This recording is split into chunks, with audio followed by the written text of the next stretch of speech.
मान्यवर ये पैसा गया कहां? किसके पास गया ये पैसा? अरे ये पैसा गया नरेंद्र मोदी जी के मित्रों के पास गया, मित्रों के पास।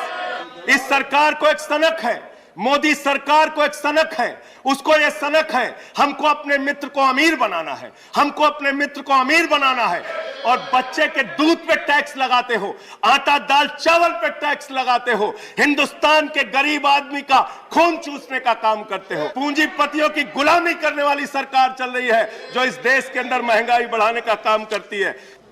जिस महंगाई से पूरा देश कराह रहा है, मैं चंद लाइनों से अपनी बात शुरू करूंगा कि वो जिनके हाथ में हर वक्त छाले रहते हैं, वो जिनके हाथ में हर वक्त छाले रहते हैं, आबाद उन्हीं के दम पे महल वाले रहते हैं। ये देश जिनके हाथ में छाले हैं मान्यवर, उन्हीं के दम पर है, उन्हीं के दम पर है। लेकिन ये सरकार किसके लिए काम कर रही है?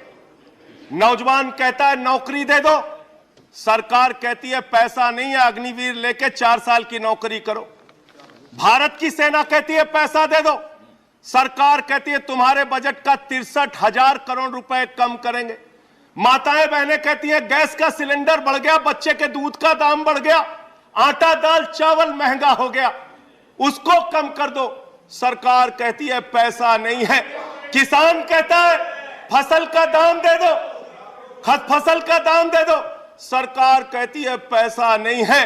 अरे बुजुर्ग कहते हैं हमारी रेल की तीर्थ यात्रा, उसकी रियायत क्यों कम कर दी?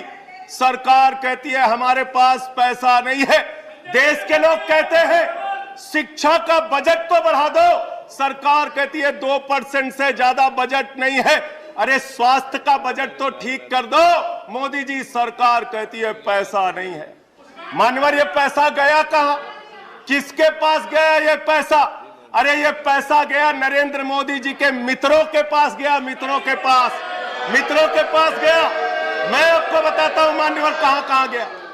20,000 करोड़ रुपए लेके नीरव मोदी मेहुल चौकसी भाग गया, 10,000 करोड़ रुपए लेके विजय माल्या भाग गया, 3,000 करोड़ रुपए लेके ललित मोदी भाग गया, 6,000 करोड़ लेके नितिन संदेशरा भाग गया। और ये मेरी जानकारी नहीं है, ये मेरी जानकारी नहीं मान्यवर, इस सरकार ने बताया पूंजीपतियों का 11 लाख करोड़ रुपए माफ किया। 11 लाख करोड़ रुपए आप जीरो लगाते लगाते थक जाएंगे मान्यवर, इतना पैसा इन्होंने पूंजीपतियों को माफ किया। और इस सरकार को एक सनक है, इस सरकार को एक सनक है, मोदी सरकार को एक सनक है, उसको यह सनक है हमको अपने मित्र को अमीर बनाना है, हमको अपने मित्र को अमीर बनाना है, हमको अपने मित्र को दुनिया का सबसे बड़ा अमीर बनाना है। और मालूम है मान्यवर उसको कितना कर्जा दिया इस सरकार ने? 2.5 लाख करोड़ रुपए, 2.5 लाख करोड़ रुपए मान्यवर, 2.5 लाख करोड़ रुपए। जीरो लगाते लगाते थक जाएंगे। एक इंसान को 2.5 लाख करोड़ रुपए और बच्चे के दूध पे टैक्स लगाते हो, आटा दाल चावल पे टैक्स लगाते हो, हिंदुस्तान के गरीब आदमी का खून चूसने का काम करते हो। सरकार किसके लिए चल रही मान्यवर? यह सरकार किसके लिए चल रही है? इसको ध्यान से हमें सोचना पड़ेगा। जब हम इसी सदन में किसान के काले कानून का विरोध कर रहे थे, हमें सस्पेंड करके बाहर कर दिया गया।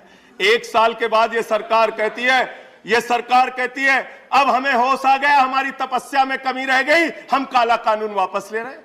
क्यों भाई? 1 साल पहले कानून वापस ले लेते तो 750 किसानों को शहीद नहीं होना पड़ता। आज एक छोटी सी बच्ची, 6 साल की बच्ची ने प्रधानमंत्री को चिट्ठी लिखा है मान्यवर। उसने लिखा है मम्मी से जब पेंसिल मांगती हूं तो मम्मी मुझे मारती है, मम्मी जब पेंसिल मांगती हूं तो मम्मी मुझे मारती है। वो कीर्ति दुबे पूछ रही है मान्यवर मोदी जी कहां है, मोदी जी कहां है? मैं उस कीर्ति दुबे को बताना चाहता हूं पूंजीपतियों की सरकार चल रही है, पूंजीपतियों की गुलामी करने वाली सरकार चल रही है जो इस देश के अंदर महंगाई बढ़ाने का काम करती है। गरीब के लिए खाने के लिए पैसा नहीं, 800 दवाओं पर, कैंसर की दवा पे, किडनी की दवा पे, टीबी की दवा पे आपने दाम बढ़ा दिया, आपने अस्पताल के कमरे तक पे दाम बढ़ा दिया। आपकी सरकार डीएचएफएल के लिए काम करती है। 34,000 करोड़ रुपए बैंकों का घोटाला डीएचएफएल ने किया और 29 करोड़ रुपए भारतीय जनता पार्टी को चंदा दिया है। मान्यवर, इनसे हिसाब मांगना चाहिए। क्यों नहीं जाती ईडी इनके पास, क्यों नहीं जाती सीबीआई इनके पास, इनसे सवाल पूछना चाहिए। मान्यवर, मैं सिर्फ इतना कहना चाहता हूं, आप खाने के लिए आपके पास, सरकार के पास पैसा नहीं, उस पर तो टैक्स बढ़ा देते हो, लेकिन गुजरात के अंदर जहरीली शराब पिलाते हो लोगों को। जहरीली शराब, 75 लोग जहरीली शराब पी के गुजरात के अंदर मर गए। मानो 75 लोगों की जान चली गई।